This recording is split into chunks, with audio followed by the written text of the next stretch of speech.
ભીષ્મ પિતામહ ઉત્તરાયણ પ્રસંગ. ચાલો યાદ કરીએ એક મહાન યોદ્ધાને કે જેમણે મકર સંક્રાંતિના દિવસે પ્રાણ છોડ્યા હતા.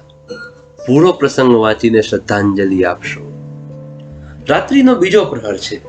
આરતીનો પ્રસાદ લઈને સૈનિકો પોતપોતાના તંબુમાં જઈ ચૂક્યા છે. પણ શાંત રાત્રિ નથી, ક્રૂર રાત્રિ છે. યુદ્ધના મેદાનની રાત્રિ છે. ક્યાંકથી ત્રમ ત્રમ ત્રમ તમરા ઓળી રહ્યા છે. કોઈ ઠેકાણેથી કીકિયારીઓ સંભળાઈ રહી છે. કોઈ ઠેકાણેથી કણસવાના અવાજ આવી રહ્યા છે. ક્યાંકથી હુંકારા સંભળાતા હતા. કોઈ ઠેકાણે ગુર્રાટી સંભળાતી હતી. આવી રાત્રિમાં એક મોભાદાર અને તેજસ્વી પુરુષ હાથમાં ચાબુક લઈ અને તંબુના ચકને આગા કરીને તંબુએ જોઈ રહ્યો છે. અમુક તંબુમાં કોઈ પોતાની શમશેરને સમી નમી કરી રહ્યા છે. અમુક તંબુમાં કોઈ દંડ બેઠક કરી રહ્યા છે. કોઈ પોતાના તીર સજાવી રહ્યા છે. એક તંબુમાં જોયું તો એક પુરુષ ડાબા પડખે ડાબા હાથને ઓશીકે જમણા નિતંબ પર હાથ રાખીને સૂઈ રહ્યો છે.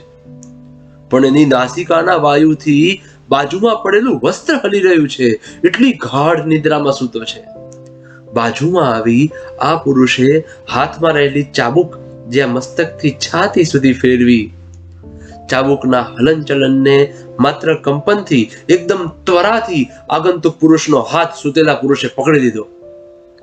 હાથમાં હાથ આવ્યો, સ્પર્શ થયો, બસ પછી સૂતેલા પુરુષને આંખ ખોલવાની જરૂર નહોતી.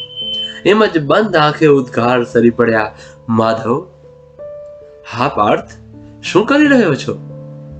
આજે મને ઊંઘ આવે છે. તને સમાચાર મળ્યા? હા, કાલે મૃત્યુ છે. મૃત્યુ તો રોજ હોય છે કેશવ. કોનું એ મને નથી ખબર, એ તમને ખબર. ક્યાં સુધી સૂઈશ? જ્યાં સુધી આપ જાગો છો. આ સંવાદ હતો કુરુક્ષેત્રના નર અને નારાયણનો, ભગવાન કૃષ્ણ અને અર્જુનનો. અને બીજી બાજુ કૌરવ સેનામાં એક બુઢ્ઢો પોતાના અસ્ત્ર શસ્ત્રને જોઈ રહ્યો છે. મનમાં કંઈક મનસૂબા ઘડી રહ્યો છે. એને યાદ આવે છે મધુસૂદન કૃષ્ણના વેણ. આ યુદ્ધમાં હું તો હથિયાર પણ નથી લેવાનો. અને એ જ ઘડીએ આ બુઢ્ઢા ભીષ્મે મનોમન નક્કી કર્યું હતું કે કૃષ્ણ, તને જો હથિયાર ના લેવડાવું ને તો હું ગંગાનો દીકરો નહીં. એણે પોતાના સારથીને સાદ દીધો, મારો રથ તૈયાર કરો. અચંબિત ચહેરે સારથી કહે, મહારાજ, હજુ તો રાતનો બીજો પ્રહર છે. યુદ્ધ તો સવારે છે. હા, પણ સામે પક્ષે જો જાગતા હોય તો આપણે પણ જાગતા રહેવું પડે.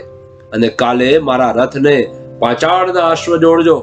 કાલનું યુદ્ધ એવું હશે કે બેય પક્ષના કવિઓ પણ કદાચ વર્ણવી નહીં શકે.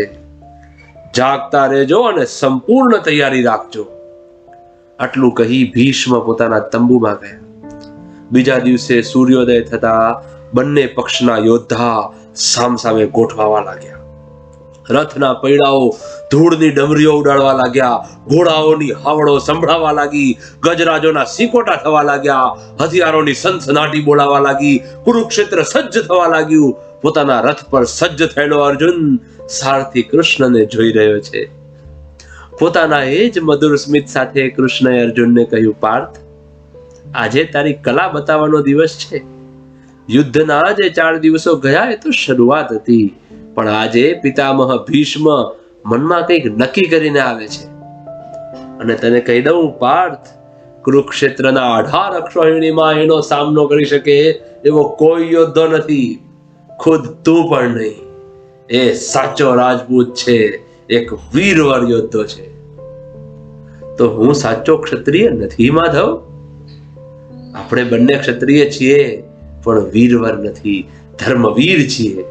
અને એ તો ધર્મવીર અને વીરવર બંને છે. અને શંખ ફૂંકાણા ધણ, 5 જન્ય ફૂંકાણો. દેવદત્ત વાગી ચૂક્યો, ધનંજય વાગ્યો, અને પિતામહ ભીષ્મ 185 વર્ષની ઉંમરે માં ગંગાનું નામ લઈને માથામાંથી તીર ખેંચ્યું.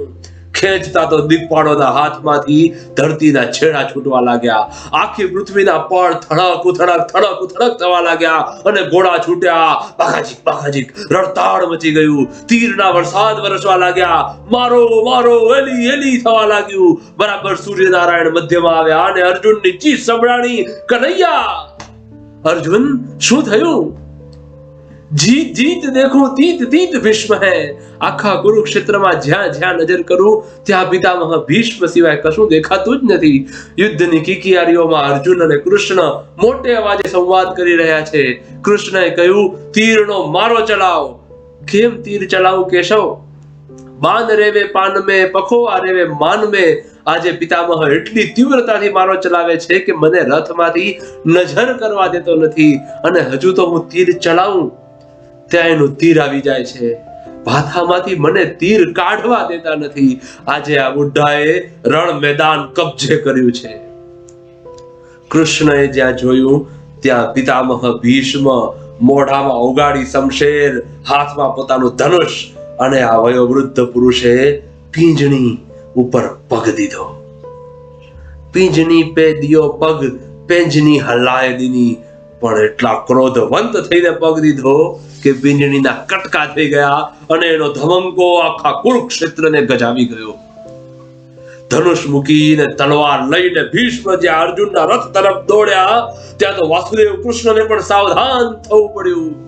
રથમાંથી કૂદીને યુદ્ધના મેદાનમાં પડેલા એક રથના પૈડા પોતાનું સુદર્શન ચક્ર બનાવી 14 ભુવનનો નાથ ચક્રધારી કૃષ્ણ કોઈ ભૂખ્યો સિંહ જેમ પોતાના શિકાર તરફ જાય ને એમ ધસી ગયો અને જ્યાં પોતાના શિકાર પર દ્રષ્ટિ નોંધી ક્રોધની તમામ જ્વાળાઓ સંકેલીને શાંત મુદ્રામાં પિતામહ ભીષ્મ કાનુડા સામે જોઈને મરક મરક હસી રહ્યા છે.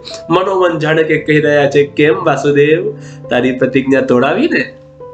મિત્રો, આવા આપણા મહારથીઓ હતા જે ખુદ ઈશ્વરને પણ ભારે પડી જાય.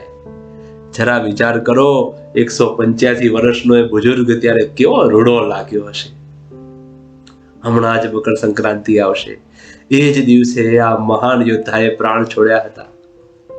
9 દિવસ સુધી માતાજીના ગરબાની જેમ વિંધાઈ ગયેલા એ ભીષ્મ પિતામહે કુરુક્ષેત્રમાં તીરોની પીડા સહન કરીને પોતાના પ્રાણ ટકાવી રાખ્યા હતા. એ પણ ધર્મ અને સંસ્કૃતિ માટે જ ટકાવ્યા હતા. એની પ્રતિજ્ઞા હતી કે મારા રાષ્ટ્રને ચારે બાજુથી સુરક્ષિત ન જોઉં ને ત્યાં સુધી પ્રાણ નહીં છોડો. આવા મહાન ચરિત્રો આપણા દેશમાં થયા છે. છતાં મકર સંક્રાંતિના દિવસે આપણે એને યાદ નહીં કરીએ અને પાછા નાતાલ ઉજવીશું. ગીતાના કૃષ્ણના ઉપદેશો યાદ રાખીશું અને પશ્ચિમનું આંધળું અનુકરણ બંધ કરીશું ને તો જ આપણો દેશ ખરા અર્થમાં હિન્દુ રાષ્ટ્ર બનશે. જય માતાજી. કેવી લાગી તમને આ વાત એ કોમેન્ટ સેક્શનમાં જરૂર જણાવજો. ધન્યવાદ. જય શ્રી કૃષ્ણ.